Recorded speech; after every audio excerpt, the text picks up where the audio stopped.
Life में अगर बड़े इंसान बनना है तो फिर कोई अपना सिस्टम बनाए, निज़ाम बनाए।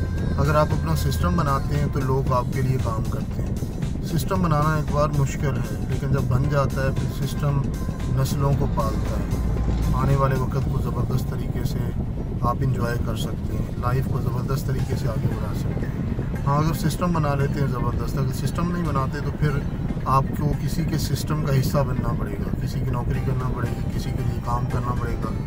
तो अगर आप सिस्टम बनाते हैं तो लोगों की तनख्वाहों में, लोगों के पैसे में आपका हिस्सा होता है। अगर आप किसी के सिस्टम का हिस्सा बन जाते हैं तो फिर आप लोगों के लिए काम करेंगे, आपका पैसा किसी के सिस्टम को फ़ायदा देगा, आपको फ़ायदा नहीं देगा।